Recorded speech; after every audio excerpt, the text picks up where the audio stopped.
8 تاریخ کو یوم تربیہ کو جہاں آپ کی رہائش ہے وہاں سے غسل کرنے کے بعد آپ احرام پہنیں اور نیت کریں حج کی، نیت کریں حج کی۔ حج کی نیت اللہم لبیک حجن یا لبیک حجن، یہ نیت کرتے ہوئے تلبیہ شروع ہو جائے گا یہاں سے، پھر تلبیہ دوبارہ شروع ہو جائے گا، احرام کا لباس پہن لیں گے تو احرام کی پابندیاں شروع ہو جائیں گی، اور آپ بہتر ہے کہ زور سے پہلے احرام پہن کر جہاں آپ کی رہائش گاہ ہے مکہ میں تو آپ مینا میں چلے جائیں، مینا میں جا کر ظہر کی نماز ادا کریں، لیکن اگر لیٹ بھی ہو جائے تو کوئی حرج نہیں۔ لیکن رسول اکرم صلی اللہ علیہ وسلم نے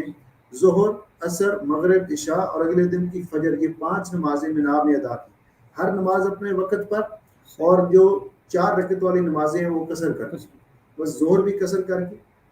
عصر بھی قصر کر کے یعنی 2 رکعت، اور عشاء بھی قصر کر کے، اور ساتھ وتر پڑھے باقی۔ تو یہ مینا میں جا کر یہ نمازیں ادا کرنی ہوں گی۔ اگلے دن 9 تاریخ کو یوم عرفہ جس کو بولتے ہیں، تو یوم عرفہ کو فجر کی نماز پڑھ کر وہاں مینا کے اندر ذکر اذکار کرتے رہیں۔ اگر آپ کے پاس یہ سہولت موجود ہے تو طلوع آفتاب کے بعد، سورج طلوع ہونے کے بعد وہاں سے میدان عرفات کی طرف روانہ ہو جائیں، میدان عرفات کی طرف روانہ ہو جائیں۔ تو میدان عرفات میں رسول اکرم صلی اللہ علیہ وسلم یہاں یہ مسجد نمرہ جہاں پہ ہے، تو مسجد نمرہ کی محراب والی سائڈ میں یہاں آپ کا خیمہ لگایا گیا تھا میدان عرفات سے باہر، تو آپ یہاں رکے رہے۔ جب زوال کے بعد پھر آپ نے یہاں پہ خطبہ دیا، خطبہ دینے کے بعد آپ نے پہلے ظہر کی نماز پڑھائی قصر کر کے، پھر اسی وقت میں ہی دونوں نمازوں کو جمع کیا، عصر کی نماز پڑھائی۔ تو یہاں پہ حجاج کرام تلبیہ پڑھتے ہوئے جائیں گے، اور جب میدان عرفات میں پہنچیں گے تو وہاں اس بات کو یقینی طور پہ جاننا لازمی ہے کہ میدان عرفات کی حدود کے اندر پہنچیں۔ وہاں پلر لگے ہوئے ہیں وہ یلو کلر کی، اور لکھا ہوا ہے کہ یہاں تک میدان عرفات کی حدود ہے۔ اگر کوئی آدمی میدان عرفات کی حدود میں نہ گیا، شام کو وہیں سے واپس آ گیا، تو اس کا حج نہیں ہوگا، کیونکہ وقوف عرفہ جو ہے یہ حج کا مین رکن ہے، یہ اس کا رہ گیا۔ اسی طرح جو لوگ مسجد نمرہ میں پہنچ جاتے ہیں، جو وہاں مسجد ہے میدان عرفات میں، تو مسجد نمرہ کی جو محراب والی سائڈ ہے یہ میدان عرفات کے باہر ہے۔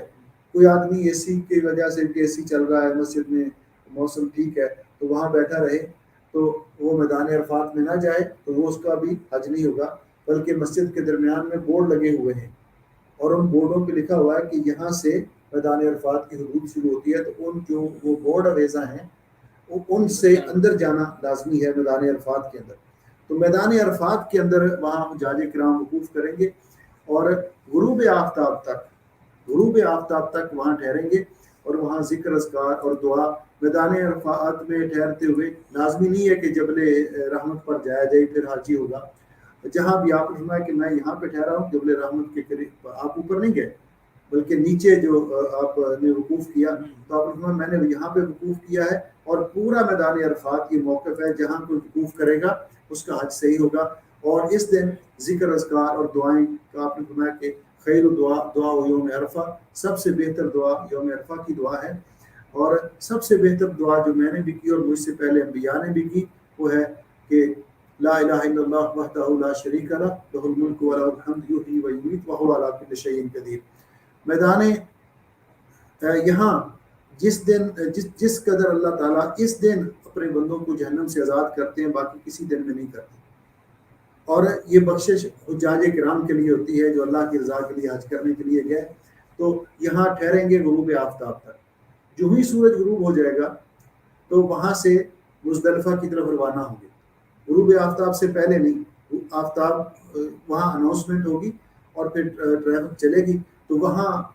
مغرب کی نماز کا وقت ہو چکا ہوگا، لیکن مغرب کی نماز وہاں پڑھنا درست نہیں ہے۔ بعض لوگ باوجود اس کے کہ نبی علیہ السلام نے ایک ہی مرتبہ حج ادا کیا، اور آپ نے اس حج کے اندر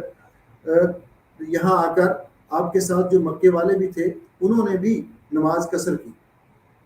2 رکعت نماز انہوں نے پڑھی، کسی سے یہ ثابت نہیں کہ اس نے یہاں آ کر 4 رکعت پڑھی ہو، اور ایک وقت میں ہی نمازیں پڑھی۔ بعد میں کسی نے یہ نہیں کہ ظہر کی نماز ظہر کے وقت اور عصر کی نماز عصر کے وقت، ایسے نہیں، بلکہ رسول اکرم صلی اللہ علیہ وسلم کی ابتدا میں خطبے کے بعد اذان دی گئی، تو حضرت بلال رضی اللہ تعالیٰ نے اذان دی اور پھر تکبیر کہی، اور آپ نے ظہر کی 2 رکعتیں پڑھائیں، پھر دوبارہ اقامت کہی اور آپ نے عصر کی 2 رکعتیں پڑھائیں، پھر آپ میدان عرفات کے اندر چلے گئے اور آپ نے غروب آفتاب تک وہاں پہ وقوف کیا۔ یہ جو ہمارے کچھ لوگ ہیں کہ وہ ہر نماز کو اپنے وقت پر پڑھتے ہیں، ظہر کی نماز ظہر کے وقت، عصر کی نماز عصر کے وقت، تو رسول اکرم صلی اللہ علیہ وسلم نے اگر کئی حج کیے ہوتے تو پھر تو ہوتا کہ ہو سکتا ہے آپ نے ایسے بھی کیا، جب آپ نے ایک ہی حج ادا کیا تو آپ کا سنت طریقہ یہ ہے۔ وہاں سے ہم واپس پلٹیں گے تلبیہ پڑھتے ہوئے مزدلفہ میں آئیں گے، تو نبی علیہ الصلوۃ والسلام نے جہاں مزدلفہ میں قیام کیا رات کو، تو آپ نے پہلے جا کر وہاں پہنچ کر آپ نے مغرب اذان دی گئی، آپ نے مغرب کی نماز پڑھائی، اس کے بعد عشاء کی نماز اس کے ساتھ جمع کی، یعنی یہ جمع تاخیر تھی، میدان عرفات میں داخل ہونے سے پہلے جمع تقدیم اور یہ جمع تاخیر، تو آپ نے دونوں نمازیں ایک ساتھ پڑھا کر پھر آپ نے رات کو آرام کیا۔ تو یہاں جو لوگ میدان عرفات کا یہ جو مبیت ہے رات گزارنا، یہ واجب ہے، یہ رات گزارنا واجب ہے۔ یہاں پہ جو لوگ صحیح اور تندرست ہیں تو ان کے لیے حکم ہے کہ فجر کی نماز ادا کرنے کے بعد مشعر حرام کے پاس اللہ کا ذکر کرتے رہیں، تلبیہ پڑھتے رہیں، سورج کو ہونے سے کچھ دیر پہلے وہاں سے روانہ۔ لیکن جو اصحاب الاعذار ہیں، بیمار ہیں، کمزور ہیں، بڑی عمر کے ہیں، ان کو آپ نے آدھی رات کے بعد وہاں سے روانہ ہونے کی اجازت دے دی مزدلفہ سے۔ تو وہ جب جائیں گے تو جب وہ پہنچیں گے تاکہ رش ہونے سے پہلے پہلے وہ جمرہ عقبہ کو کنکریاں مار لیں۔ یہ لوگ بھی جو جائیں گے تو یہ جب پہنچیں گے تو یہ طلوع شمس کے بعد یعنی سورج طلوع ہونے کے بعد جمرہ عقبہ کو کنکریاں ماریں گے۔ تو یعنی مزدلفہ سے رات گزارنے کے بعد یہاں سے جائیں گے مینا کی طرف تلبیہ پڑھتے ہوئے، ذکر اذکار کرتے ہوئے، تو جب پہنچیں گے تو جمرہ عقبہ کون سا ہے؟ آپ اس طرف سے جا رہے ہیں، مزدلفہ کی طرف سے مینا کی طرف جا رہے ہیں، تو پہلا جمرہ جو آتا ہے اس کو کہتے ہیں جمرہ صغریٰ، مسجد خیف کے پاس، اس کو چھوڑ دینا ہے۔ دوسرا جمرہ جو آتا ہے جمرہ وسطیٰ، اس کو بھی چھوڑ دینا ہے۔ تیسرا جمرہ جو آخری ہے مکہ معظمہ کی سائڈ پر، وہ ہے جمرہ عقبہ، اس کو کنکریاں مارنی ہیں۔ کنکریاں کس طرح مارنی ہیں کہ کنکریاں مارنے والے کا رخ جمرے کی طرف ہو، مینا دائیں سائڈ پہ آئے اور بیت اللہ شریف وہ بائیں سائڈ پہ ہو۔ یہ کنکریاں کہاں سے اٹھانی ہیں؟ تو کنکریاں جو ہیں آپ راستے میں مزدلفہ سے آتے ہوئے کہیں سے بھی اٹھا سکتے ہیں۔ کنکری کا سائز کیا ہونا چاہیے؟ کنکری کا سائز جو ہے یہ بڑا جو سفید کابلی چنا ہوتا ہے اس کے برابر ہونا چاہیے۔ علماء لکھتے ہیں بین الحمص والبندق، بندق بھی ایک دانہ ہے کہتے ہیں چنے اور اس کے درمیان میں، تو بہت زیادہ بڑی کنکری نہ ہو تاکہ کسی کو لگ نہ جائے۔ تو پہلے دن 7 کنکریاں مارنی ہیں۔ اگر کوئی سارے دنوں کے لیے وہاں سے کنکریاں اٹھانا چاہے تو اٹھا سکتا ہے۔ ٹوٹل کنکریاں جو 3 دنوں میں ماری جائیں گی وہ ہیں 70 کنکریاں ہوں گی۔ اگر کوئی 2 دن کی کنکریاں مار کے آنا چاہتا ہے جس طرح کہ اللہ تعالیٰ نے اجازت دی ہے تو وہ 49 کنکریاں مارے گا، 49۔ تو یہ کنکریوں کو اٹھا کر دھونے کی اور اس کی ضرورت نہیں ہے، اس کی ضرورت نہیں ہے۔ تو کنکریاں جمرہ عقبہ کے پاس پہنچیں گے تو 7 کنکریاں ماریں گے، ہر کنکری کے ساتھ اللہ اکبر اللہ اکبر، ہر کنکری علیحدہ علیحدہ، اور اس پلر کو لگے یا اس ہاؤس کے اندر گرنا اس کا لازمی ہے، جو باہر گرے گی وہ شمار نہیں ہوگی۔ اگر کوئی معذور ہے جو پہلے اصحاب الاعذار گئے تھے وہ تو جب پہنچے گے کنکریاں ماریں گے، یہ جو باقی ہیں یہ طلوع شمس کے بعد، سورج طلوع ہونے کے بعد کنکریاں ماریں گے، 7 کنکریاں ماریں گے۔ 7 کنکریاں مارنے کے بعد پہلا کام یہ ہے، اس دن جو یوم النحر کو یعنی عید کے دن 10 ذی الحج کو جو کرنے کے کام ہیں، پہلا کام کہ جمرہ عقبہ کو کنکریاں مارنا۔ جمرہ عقبہ کو کنکریاں مارنے کے بعد اگر کوئی کنکریاں خود نہیں مار سکتا، بچہ ہے یا بوڑھا ہے، رش کی وجہ سے نہیں مار سکتا، تو کوئی دوسرا بھی اس کی طرف سے وکیل بن کے مار سکتا ہے، لیکن پہلے وہ اپنی کنکریاں مارے گا اور پھر ان کی کنکریاں مارے گا نیت کر کے دل میں، تو ہر کنکری الگ الگ وہ مارے گا۔ دوسرا کام یہ ہے قربانی کرنا، دوسرا کام قربانی کرنا جانور۔ اگر قربانی آپ نے پیسے جمع کروا دیے ہیں، شرکے والوں نے کر دیے تو ٹھیک ہے۔ تیسرا کام یہ ہے کہ حلق یا تقسیم یا بال منڈوانا، بال مگر آپ نے منڈوا لیے، حلق یا تقسیم کر لیا، تو پھر آپ احرام اتار کر بھی غسل کر کے عام لباس کے اندر بھی آپ طواف زیارہ کر سکتے ہیں، کیونکہ چوتھا کام جو ہے طواف زیارہ ہے۔ اور اگر ان کاموں میں کوئی اس دن تقدیم و تاخیر ہو گئی کہ آپ نے کنکریاں ماری ہیں، پھر حجامت کروا لی ہے، قربانی بعد میں ہوئی ہے، تو کوئی حرج نہیں ہے۔ آپ کنکریاں مار کے سیدھے طواف زیارہ کرنے کے لیے چلے گئے، طواف زیارہ کر لیا ہے، بعد میں حجامت کروا لی ہے تو کوئی حرج نہیں۔ تو ترتیب یہ ہے کہ پہلے جمرے کو کنکریاں مارنا، جمرہ عقبہ کو، اور دوسرا اپنا قربانی کرنا، پھر بال منڈوانا یا کٹوانا، اور اس کے بعد پھر طواف زیارہ کرنا۔ طواف زیارہ کرنے کے بعد، طواف افاضہ کرنے کے بعد، چونکہ ہم حج تمتع کر رہے ہیں، سعی بھی کرنی ہوگی،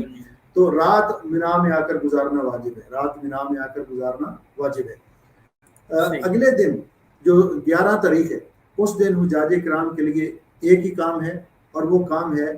کہ تینوں جمرات کو کنکریاں مارنا،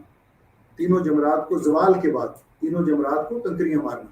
11 تاریخ کو پہلے جمرہ عقبہ کو کنکریاں مارنا کہ بیت اللہ شریف لیفٹ سائڈ پہ ہو اور مینا رائٹ سائڈ پہ ہو، اور جمرہ کو کنکریاں مار کے اللہ اکبر اللہ اکبر ہر کنکری کے ساتھ۔ تو کنکریاں مارنے کے بعد دائیں سائڈ پہ ہٹ کر، رائٹ سائڈ پہ ہٹ کر بیت اللہ شریف کی طرف رخ کر کے دعا کرنا، یہ مسنون ہے۔ پھر دوسرے جمرہ وسطیٰ کو 7 کنکریاں مارنی ہیں،